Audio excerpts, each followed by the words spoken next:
ಮಡಿಕೇರಿ ಮತ್ತು ಮಂಗಳೂರು ರಾಷ್ಟ್ರೀಯ ಹೆದ್ದಾರಿ 275 ಇಲ್ಲಿಂದ 200 ಮೀಟರ್ ದೂರದಲ್ಲಿ ಹರಿಯುವಂತಹ ಪಯಸ್ವಿನಿ ನದಿ ಉಕ್ಕಿ ಹರಿತಾ ಇದೆ. ಈ ನದಿಯಿಂದ ಪಕ್ಕದಲ್ಲಿ ಇರುವಂತಹ ಸುಮಾರು 70 ಕುಟುಂಬಗಳ ಪರಿಸ್ಥಿತಿ ಅತಂತ್ರವಾಗಿದೆ. ಆ ಕಡೆಯಿಂದ ಈ ಕಡೆ ಬರೋದಕ್ಕೆ ಸರಿಯಾದಂತಹ ಒಂದು ವ್ಯವಸ್ಥೆ ಇಲ್ಲದೆ ಜೀವವನ್ನ ಕೈಯಲ್ಲಿ ಹಿಡಿದುಕೊಂಡು ಓಡಾಡ್ತಾ ಇದ್ದಾರೆ. ಈ ಕುರಿತಾಗಿ ಒಂದು ಡಿಟೇಲ್ ವರದಿಯೊಂದಿಗೆ ನಮ್ಮ ಪ್ರತಿನಿಧಿ ಲೈವ್ ರಿಪೋರ್ಟ್, ಬನ್ನಿ ನೋಡೋಣ. ಕೊಡಗು ಜಿಲ್ಲೆಯ ಭಯಾನಕವಾದ ಒಂದು ಸ್ಥಳದಲ್ಲಿ ಈಗ ನಾವಿದ್ದೇವೆ. ಇದು ಸಂಪಾಜ ವ್ಯಾಪ್ತಿ, ಸಂಪಾಜ ಅರಣ್ಯ ಪ್ರದೇಶ ಬರುತ್ತೆ. ಇದು ಕೊಯನಾಡು ಅಂತ ಒಂದು ಗ್ರಾಮ. ಕೊಯನಾಡು ಗ್ರಾಮದಲ್ಲಿ ಇದು ಪಯಸ್ವಿನಿ ನದಿ ಇಲ್ಲಿ ಹರಿತಾ ಇರುವಂತದ್ದು ನೋಡ್ತಿರಬಹುದು. ಈ ಪಯಸ್ವಿನಿ ನದಿಗೆ ಇದೊಂದು ಸೇತುವೆ ಕಟ್ಟಿ, ಬಿದಿರಿನ ಸೇತುವೆ ಮಾಡಿದ್ದಾರೆ. ಒಂದು ಕಡೆ ಈ ನದಿಯ ಒಂದು ಕಡೆ ರಾಷ್ಟ್ರೀಯ ಹೆದ್ದಾರಿ 275 ಮೈಸೂರು ಮಂಗಳೂರು ರಾಷ್ಟ್ರೀಯ ಹೆದ್ದಾರಿ ಹಾದು ಹೋಗುತ್ತೆ. ಮತ್ತೊಂದು ಕಡೆ 4 ಕುಟುಂಬಗಳಿದೆ. ಇಲ್ಲಿ ನೋಡಿ, ಆ ಕಡೆ ತೋರಿಸ್ತಾ ಇದೀವಿ, ಅಲ್ಲಿ ಅಡಿಕೆ ತೋಟ ಕಾಣ್ತಿದೆ. ಅಲ್ಲಿ ಒಟ್ಟು 4 ಕುಟುಂಬಗಳು ಜೀವನ ಸಾಗಿಸ್ತಿರುವಂತದ್ದು. ಅವರಿಗೆ ಸಂಪರ್ಕ ವ್ಯವಸ್ಥೆ ಇಲ್ಲ. ಸುಮಾರು 6-7 ದಶಕದಿಂದ ಅವರು ವಾಸ ಮಾಡ್ತಿದ್ದಾರೆ. ಇದೇ ಸಂಪರ್ಕ ವ್ಯವಸ್ಥೆ. ಕಳೆದ ವರ್ಷ ಇದೇ ರೀತಿಯ ಒಂದು ಬಿದಿರಿನ ಸೇತುವೆ ಕೆಳಭಾಗದಲ್ಲಿ ಮಾಡಿದ್ರು, ಅದು ಧಾರಾಕಾರ ಮಳೆ ಕೊಚ್ಚಿ ಹೋಗಿತ್ತು. ಈಗ ಮತ್ತೆ ಒಂದು ಬಿದಿರಿನ ಸೇತುವೆ ಮಾಡಿದ್ದಾರೆ. ಇದಕ್ಕೆ ಪ್ರತಿ ವರ್ಷ ಗ್ರಾಮ ಪಂಚಾಯತಿ ವತಿಯಿಂದ 24,000 ರೂಪಾಯಿ ಕೊಡ್ತಾರೆ. ಮತ್ತೆ ಇಲ್ಲಿ 4 ಕುಟುಂಬದವರು ಸೇರಿ ಒಟ್ಟು ಒಂದು 30-40 ಸಾವಿರ ಮಾಡಿ ಈ ಒಂದು ಬಿದಿರಿನ ಸೇತುವೆ ನಿರ್ಮಾಣ ಮಾಡುವಂತದ್ದು. ಭಾರಿ ಡೇಂಜರ್ ಇದೆ ಇದು.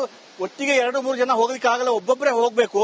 ಸ್ವಲ್ಪ ಯಾಮಾರಿದ್ರು ಕೇಳ್ ಖತಮ್ ನಾಟಕ ಬಂದಂತಾಗುತ್ತೆ. ಇಲ್ಲಿ ಆ ರೀತಿ ವ್ಯವಸ್ಥೆ ಇಲ್ಲಿರುವಂತದ್ದು.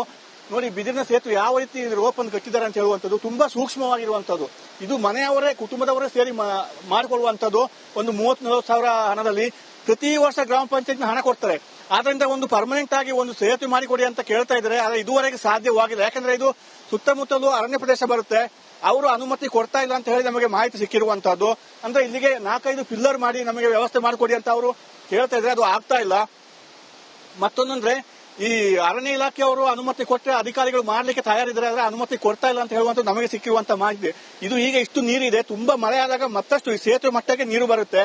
ಆದ್ರಿಂದ ಅವರು ವಾರಕ್ಕೆ 1 ಬಾರಿ ಅಥವಾ 2 ಬಾರಿ ಯಾರಾದ್ರೂ ಒಬ್ರು ಈ ಸೇತುವೆ ಮೂಲಕ ಬಂದು ಮನೆಗೆ ಏನೇನು ಸಾಮಗ್ರಿಗಳು ಬೇಕು ತೆಗೆದುಕೊಂಡು ಹೋಗುವಂತ ವ್ಯವಸ್ಥೆ ಇಲ್ಲಿದೆ. ಆದ್ರಿಂದ ತುಂಬಾ ಸಮಸ್ಯೆ ಇದೆ. ಮತ್ತೆ ಅವರಿಗೆ ಯಾವುದೇ ವಿದ್ಯುತ್ ಸಂಪರ್ಕ ಕೂಡ ಇಲ್ಲ. ಅವರಿಗೆ ಒಬ್ಬೊಬ್ಬರಿಗೆ 3 ಎಕರೆ 4 ಎಕರೆ ಜಾಗವನ್ನು ಕೂಡ ಸುಮಾರು 4 ದಶಕಗಳ ಹಿಂದೆ ನೀಡಲಾಗಿದೆ. RTC ಕೂಡ ಇದೆ.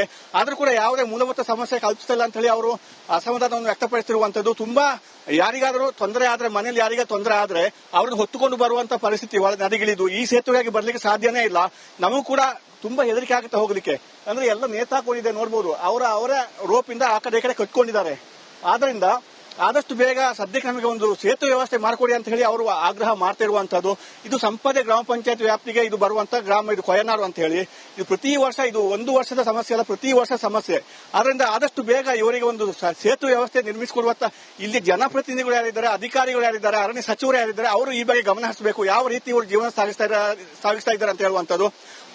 ಒಟ್ಟಾರೆ ಈ ನರಕ ಯಾತನೆಯನ್ನು ಅನುಭವಿಸ್ತಾ ಇದ್ದಾರೆ. ಇದರಿಂದ ಹೊರಗೆ ಬರಲಿಕ್ಕೆ ಆದಷ್ಟು ಬೇಗ ನಮಗೆ ಒಂದು ಸೇತುವೆ ವ್ಯವಸ್ಥೆ ಮಾಡಿಕೊಡಿ ಅಂತ ಹೇಳಿ ಆಗ್ರಹ ಮಾಡ್ತಾ ಇದ್ದಾರೆ. ಕ್ಯಾಮರಾ ಪರ್ಸನ್ ದಿವಾಕರ್ ಜೊತೆ ಅನುಕಾರ್ಯಪ್ಪ, ರಿಪಬ್ಲಿಕ್ ಕನ್ನಡ. ಮಡಿಕೇರಿ ಮತ್ತು ಮಂಗಳೂರು ರಾಷ್ಟ್ರೀಯ ಹೆದ್ದಾರಿ 275 ಇಲ್ಲಿಂದ 200 ಮೀಟರ್ ದೂರದಲ್ಲಿ ಹರಿಯುವಂತಹ ಪಯಸ್ವಿನಿ ನದಿ ಉಕ್ಕಿ ಹರಿತಾ ಇದೆ.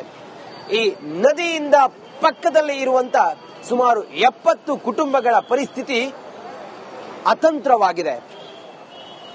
ಆ ಕಡೆಯಿಂದ ಈ ಕಡೆ ಬರೋದಕ್ಕೆ ಸರಿಯಾದಂತಹ ಒಂದು ವ್ಯವಸ್ಥೆ ಇಲ್ಲದೆ ಜೀವವನ್ನ ಕೈಯಲ್ಲಿ ಹಿಡಿದುಕೊಂಡು ಓಡಾಡ್ತಾ ಇದ್ದಾರೆ. ಈ ಕುರಿತಾಗಿ ಒಂದು ಡಿಟೇಲ್ ವರದಿಯೊಂದಿಗೆ ನಮ್ಮ ಪ್ರತಿನಿಧಿ ಲೈವ್ ರಿಪೋರ್ಟ್, ಬನ್ನಿ ನೋಡೋಣ.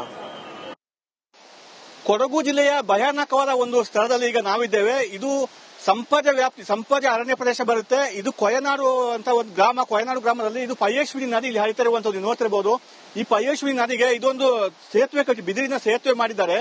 ಒಂದು ಕಡೆ ಈ ನದಿಯ ಒಂದು ಕಡೆ ರಾಷ್ಟ್ರೀಯ ಹೆದ್ದಾರಿ 275 ಮೈಸೂರು ಮಂಗಳೂರು ರಾಷ್ಟ್ರೀಯ ಹೆದ್ದಾರಿ ಹಾದು ಹೋಗುತ್ತೆ. ಮತ್ತೊಂದು ಕಡೆ 4 ಕುಟುಂಬಗಳಿದೆ. ಇಲ್ಲಿ ನೋಡಿ, ಆ ಕಡೆ ತೋರಿಸ್ತಾ ಇದೀವಿ, ಅಲ್ಲಿ ಅಡಿಕೆ ತೋಟ ಕಾಣ್ತಿದೆ. ಅಲ್ಲಿ ಒಟ್ಟು 4 ಕುಟುಂಬಗಳು ಜೀವನ ಸಾಗಿಸ್ತಿರುವಂತದ್ದು. ಅವರಿಗೆ ಸಂಪರ್ಕ ವ್ಯವಸ್ಥೆ ಇಲ್ಲ. ಸುಮಾರು 6-7 ದಶಕದಿಂದ ಅವರು ವಾಸ ಮಾಡ್ತಿದ್ದಾರೆ. ಇದೇ ಸಂಪರ್ಕ ವ್ಯವಸ್ಥೆ. ಕಳೆದ ವರ್ಷ ಇದೇ ರೀತಿಯ ಒಂದು ಬಿದಿರಿನ ಸೇತುವೆ ಕೆಳಭಾಗದಲ್ಲಿ ಮಾಡಿದ್ರು, ಅದು ಧಾರಾಕಾರ ಮಳೆ ಕೊಚ್ಚಿ ಹೋಗಿತ್ತು. ಈಗ ಮತ್ತೆ ಒಂದು ಬಿದಿರಿನ ಸೇತುವೆ ಮಾಡಿದ್ದಾರೆ. ಇದಕ್ಕೆ ಪ್ರತಿ ವರ್ಷ ಗ್ರಾಮ ಪಂಚಾಯತಿ ವತಿಯಿಂದ 24,000 ರೂಪಾಯಿ ಕೊಡ್ತಾರೆ.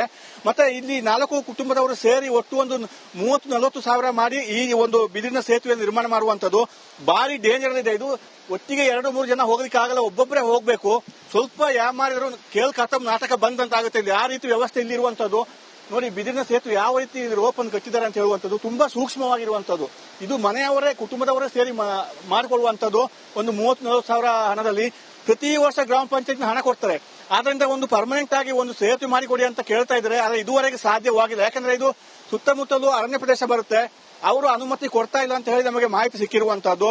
ಅಂದ್ರೆ ಇಲ್ಲಿಗೆ 4-5 ಪಿಲ್ಲರ್ ಮಾಡಿ ನಮಗೆ ವ್ಯವಸ್ಥೆ ಮಾಡಿಕೊಡಿ ಅಂತ ಅವರು ಕೇಳ್ತಾ ಇದ್ರೆ ಅದು ಆಗ್ತಾ ಇಲ್ಲ.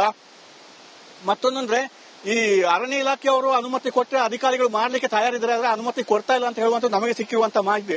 ಇದು ಈಗ ಇಷ್ಟು ನೀರಿದೆ, ತುಂಬಾ ಮಳೆ ಆದಾಗ ಮತ್ತಷ್ಟು ಈ ಸೇತುವೆ ಮಟ್ಟಕ್ಕೆ ನೀರು ಬರುತ್ತೆ. ಅದರಿಂದ ಅವರು ವಾರಕ್ಕೆ 1 ಬಾರಿ ಅಥವಾ 2 ಬಾರಿ ಯಾರಾದ್ರೂ ಒಬ್ರು ಈ ಸೇತುವೆ ಮೂಲಕ ಬಂದು ಮನೆಗೆ ಏನೇನು ಸಾಮಗ್ರಿಗಳು ಬೇಕು ತೆಗೆದುಕೊಂಡು ಹೋಗುವಂತ ವ್ಯವಸ್ಥೆ ಇಲ್ಲಿದೆ. ಆದ್ರಿಂದ ತುಂಬಾ ಸಮಸ್ಯೆ ಇದೆ. ಮತ್ತೆ ಅವರಿಗೆ ಯಾವುದೇ ವಿದ್ಯುತ್ ಸಂಪರ್ಕ ಕೂಡ ಇಲ್ಲ. ಅವರಿಗೆ ಒಬ್ಬೊಬ್ಬರಿಗೆ 3 ಎಕರೆ 4 ಎಕರೆ ಜಾಗವನ್ನು ಕೂಡ ಸುಮಾರು 4 ದಶಕಗಳ ಹಿಂದೆ ನೀಡಲಾಗಿದೆ. RTC ಕೂಡ ಇದೆ. ಆದ್ರೂ ಕೂಡ ಯಾವುದೇ ಮೂಲಭೂತ ಸಮಸ್ಯೆ ಕಲ್ಪಿಸ್ತಿಲ್ಲ ಅಂತ ಹೇಳಿ ಅವರು ಅಸಮಾಧಾನವನ್ನು ವ್ಯಕ್ತಪಡಿಸಿರುವಂತದ್ದು. ತುಂಬಾ ಯಾರಿಗಾದ್ರೂ ತೊಂದರೆ ಆದ್ರೆ, ಮನೇಲಿ ಯಾರಿಗ ತೊಂದರೆ ಆದ್ರೆ ಅವ್ರನ್ನ ಹೊತ್ತುಕೊಂಡು ಬರುವಂತ ಪರಿಸ್ಥಿತಿ ಒಳ ನದಿಗಿಳಿದು ಈ ಸೇತುವೆಗೆ ಬರ್ಲಿಕ್ಕೆ ಸಾಧ್ಯನೇ ಇಲ್ಲ. ನಮಗೂ ಕೂಡ ತುಂಬಾ ಹೆದರಿಕೆ ಆಗುತ್ತೆ ಹೋಗ್ಲಿಕ್ಕೆ. ಅಂದ್ರೆ ಎಲ್ಲ ನೇತಾಕೊಂಡಿದೆ ನೋಡ್ಬೋದು. ಅವರ ರೋಪ್ ಇಂದ ಆ ಕಡೆ ಈ ಕಡೆ ಕಟ್ಕೊಂಡಿದ್ದಾರೆ. ಆದ್ರಿಂದ ಆದಷ್ಟು ಬೇಗ ಸದ್ಯಕ್ಕೆ ನಮಗೆ ಒಂದು ಸೇತುವೆ ವ್ಯವಸ್ಥೆ ಮಾಡಿಕೊಡಿ ಅಂತ ಹೇಳಿ ಅವರು ಆಗ್ರಹ ಮಾಡ್ತಾ ಇರುವಂತದ್ದು. ಇದು ಸಂಪದೆ ಗ್ರಾಮ ಪಂಚಾಯತ್ ವ್ಯಾಪ್ತಿಗೆ ಇದು ಬರುವಂತ ಗ್ರಾಮ, ಇದು ಕೊಯನಾಡು ಅಂತ ಹೇಳಿ. ಇದು ಪ್ರತಿ ವರ್ಷ, ಇದು 1 ವರ್ಷದ ಸಮಸ್ಯೆ ಅಲ್ಲ, ಪ್ರತಿ ವರ್ಷ ಸಮಸ್ಯೆ. ಆದ್ರಿಂದ ಆದಷ್ಟು ಬೇಗ ಇವರಿಗೆ ಒಂದು ಸೇತುವೆ ವ್ಯವಸ್ಥೆ ನಿರ್ಮಿಸಿಕೊಡುವಂತ ಇಲ್ಲಿ ಜನಪ್ರತಿನಿಧಿಗಳು ಯಾರಿದ್ದಾರೆ, ಅಧಿಕಾರಿಗಳು ಯಾರಿದ್ದಾರೆ, ಅರಣ್ಯ ಸಚಿವರು ಯಾರಿದ್ದಾರೆ, ಅವರು ಈ ಬಗ್ಗೆ ಗಮನ ಹರಿಸಬೇಕು. ಯಾವ ರೀತಿ ಇವರು ಜೀವನ ಸಾಗಿಸ್ತಾ ಇದ್ದಾರೆ ಅಂತ ಹೇಳುವಂತದ್ದು. ಒಟ್ಟಾರೆ ಈ ನರಕ ಯಾತನೆಯನ್ನು ಅನುಭವಿಸ್ತಾ ಇದ್ದಾರೆ. ಇದರಿಂದ ಹೊರಗೆ ಬರಲಿಕ್ಕೆ ಆದಷ್ಟು ಬೇಗ ನಮಗೆ ಒಂದು ಸೇತುವೆ ವ್ಯವಸ್ಥೆ ಮಾಡಿಕೊಡಿ ಅಂತ ಹೇಳಿ ಆಗ್ರಹ ಮಾಡ್ತಾ ಇದ್ದಾರೆ. ಕ್ಯಾಮರಾ ದಿವಾಕರ್ ಜೊತೆ ಅನುಕಾರ್ಯಪ್ಪ, ರಿಪಬ್ಲಿಕ್ ಕನ್ನಡ, ಕೊಡಗು. ಮಡಿಕೇರಿ ಮತ್ತು ಮಂಗಳೂರು ರಾಷ್ಟ್ರೀಯ ಹೆದ್ದಾರಿ 275 ಇಲ್ಲಿಂದ 200 ಮೀಟರ್ ದೂರದಲ್ಲಿ ಹರಿಯುವಂತ ಪಯಸ್ವಿನಿ ನದಿ ಉಕ್ಕಿ ಹರಿತಾ ಇದೆ. ಈ ನದಿಯಿಂದ ಪಕ್ಕದಲ್ಲಿ ಇರುವಂತ ಸುಮಾರು 70 ಕುಟುಂಬಗಳ ಪರಿಸ್ಥಿತಿ ಅತಂತ್ರವಾಗಿದೆ. ಆ ಕಡೆಯಿಂದ ಈ ಕಡೆಗೆ ಬರೋದಕ್ಕೆ ಸರಿಯಾದಂತಹ ಒಂದು ವ್ಯವಸ್ಥೆ ಇಲ್ಲದೆ ಜೀವವನ್ನ ಕೈಯಲ್ಲಿ ಹಿಡಿದುಕೊಂಡು ಓಡಾಡ್ತಾ ಇದ್ದಾರೆ. ಈ ಕುರಿತಾಗಿ ಒಂದು ಡಿಟೇಲ್ ವರದಿಯೊಂದಿಗೆ ನಮ್ಮ ಪ್ರತಿನಿಧಿ ಲೈವ್ ರಿಪೋರ್ಟ್, ಬನ್ನಿ ನೋಡೋಣ. ಕೊಡಗು ಜಿಲ್ಲೆಯ ಭಯಾನಕವಾದ ಒಂದು ಸ್ಥಳದಲ್ಲಿ ಈಗ ನಾವಿದ್ದೇವೆ. ಇದು ಸಂಪಜ ವ್ಯಾಪ್ತಿ, ಸಂಪಜ ಅರಣ್ಯ ಪ್ರದೇಶ ಬರುತ್ತೆ. ಇದು ಕೊಯನಾಡು ಅಂತ ಒಂದು ಗ್ರಾಮ. ಕೊಯನಾಡು ಗ್ರಾಮದಲ್ಲಿ ಇದು ಪಯಸ್ವಿನಿ ನದಿ ಇಲ್ಲಿ ಹರಿತಾ ಇರುವಂತದ್ದು ನೋಡ್ತಿರಬಹುದು. ಈ ಪಯಸ್ವಿನಿ ನದಿಗೆ ಇದೊಂದು ಸೇತುವೆ ಕಟ್ಟಿ, ಬಿದಿರಿನ ಸೇತುವೆ ಮಾಡಿದ್ದಾರೆ. ಒಂದು ಕಡೆ ಈ ನದಿಯ ಒಂದು ಕಡೆ ರಾಷ್ಟ್ರೀಯ ಹೆದ್ದಾರಿ 275 ಮೈಸೂರು ಮಂಗಳೂರು ರಾಷ್ಟ್ರೀಯ ಹೆದ್ದಾರಿ ಹಾದು ಹೋಗುತ್ತೆ. ಮತ್ತೊಂದು ಕಡೆ 4 ಕುಟುಂಬಗಳಿದೆ ಇಲ್ಲಿ ನೋಡಿ. ಆ ಕಡೆ ತೋರಿಸ್ತಾ ಇದೀವಿ, ಅಲ್ಲಿ ಅಡಿಕೆ ತೋಟ ಎಲ್ಲ ಕಾಣ್ತಿದೆ. ಅಲ್ಲಿ ಒಟ್ಟು 4 ಕುಟುಂಬಗಳು ಜೀವನ ಸಾಗಿಸ್ತಿರುವಂತದ್ದು. ಅವರಿಗೆ ಸಂಪರ್ಕ ವ್ಯವಸ್ಥೆ ಇಲ್ಲ. ಸುಮಾರು 6-7 ದಶಕದಿಂದ ಅವರು ವಾಸ ಮಾಡ್ತಿದ್ದಾರೆ. ಇದೇ ಸಂಪರ್ಕ ವ್ಯವಸ್ಥೆ. ಕಳೆದ ವರ್ಷ ಇದೇ ರೀತಿ ಒಂದು ಬಿದಿರಿನ ಸೇತುವೆ ಕೆಳಭಾಗದಲ್ಲಿ ಮಾಡಿದ್ರು, ಅದು ಧಾರಾಕಾರ ಮಳೆ ಕೊಚ್ಚಿ ಹೋಗಿತ್ತು. ಈಗ ಮತ್ತೆ ಒಂದು ಬಿದಿರಿನ ಸೇತುವೆ ಮಾಡಿದ್ದಾರೆ. ಇದಕ್ಕೆ ಪ್ರತಿ ವರ್ಷ ಗ್ರಾಮ ಪಂಚಾಯತ್ ವತಿಯಿಂದ 24,000 ರೂಪಾಯಿ ಕೊಡ್ತಾರೆ. ಮತ್ತೆ ಇಲ್ಲಿ 4 ಕುಟುಂಬದವರು ಸೇರಿ ಒಟ್ಟು ಒಂದು 30-40 ಸಾವಿರ ಮಾಡಿ ಈ ಒಂದು ಬಿದಿರಿನ ಸೇತುವೆ ನಿರ್ಮಾಣ ಮಾಡುವಂತದ್ದು. ಭಾರಿ ಡೇಂಜರ್ ಇದೆ ಇದು. ಒಟ್ಟಿಗೆ 2-3 ಜನ ಹೋಗ್ಲಿಕ್ಕೆ ಆಗಲ್ಲ, ಒಬ್ಬೊಬ್ಬರೇ ಹೋಗ್ಬೇಕು. ಸ್ವಲ್ಪ ಯಾಮಾರಿದ್ರು ಕೇಳ್ ಖತಮ್ ನಾಟಕ ಬಂದಂತಾಗುತ್ತೆ. ಆ ರೀತಿ ವ್ಯವಸ್ಥೆ ಇಲ್ಲಿರುವಂತದ್ದು ನೋಡಿ. ಬಿದಿರಿನ ಸೇತುವೆ ಯಾವ ರೀತಿ ರೋಪ್ ಅನ್ನು ಕಟ್ಟಿದ್ದಾರೆ ಅಂತ ಹೇಳುವಂತದ್ದು ತುಂಬಾ ಸೂಕ್ಷ್ಮವಾಗಿರುವಂತದ್ದು. ಇದು ಮನೆಯವರೇ ಕುಟುಂಬದವರೇ ಸೇರಿ ಮಾಡಿಕೊಳ್ಳುವಂತದ್ದು.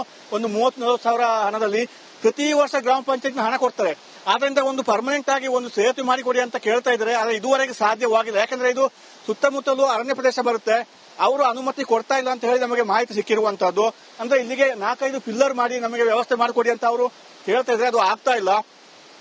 ಮತ್ತೊಂದಂದ್ರೆ ಈ ಅರಣ್ಯ ಇಲಾಖೆಯವರು ಅನುಮತಿ ಕೊಟ್ಟರೆ ಅಧಿಕಾರಿಗಳು ಮಾಡ್ಲಿಕ್ಕೆ ತಯಾರಿದ್ದಾರೆ, ಆದ್ರೆ ಅನುಮತಿ ಕೊಡ್ತಾ ಇಲ್ಲ ಅಂತ ಹೇಳುವಂತ ನಮಗೆ ಸಿಕ್ಕಿರುವಂತ ಮಾಹಿತಿ. ಇದು ಈಗ ಇಷ್ಟು ನೀರಿದೆ, ತುಂಬಾ ಮಳೆ ಆದಾಗ ಮತ್ತಷ್ಟು ಈ ಸೇತುವೆ ಮಟ್ಟಕ್ಕೆ ನೀರು ಬರುತ್ತೆ.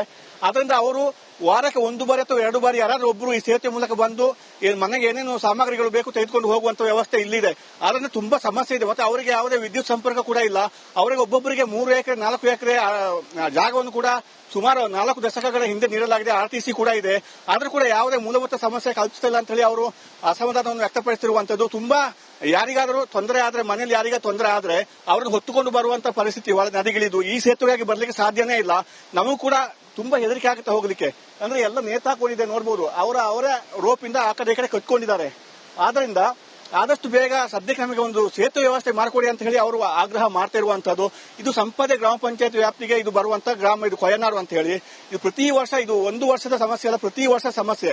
ಆದ್ರಿಂದ ಆದಷ್ಟು ಬೇಗ ಇವರಿಗೆ ಒಂದು ಸೇತುವೆ ವ್ಯವಸ್ಥೆ ನಿರ್ಮಿಸಿಕೊಡುವಂತ ಇಲ್ಲಿ ಜನಪ್ರತಿನಿಧಿಗಳು ಯಾರಿದ್ದಾರೆ, ಅಧಿಕಾರಿಗಳು ಯಾರಿದ್ದಾರೆ, ಅರಣ್ಯ ಸಚಿವರು ಯಾರಿದ್ದಾರೆ, ಅವರು ಈ ಬಗ್ಗೆ ಗಮನ ಹರಿಸಬೇಕು. ಯಾವ ರೀತಿ ಇವರು ಜೀವನ ಸಾಗಿಸ್ತಾ ಇದ್ದಾರೆ ಅಂತ ಹೇಳುವಂತದ್ದು.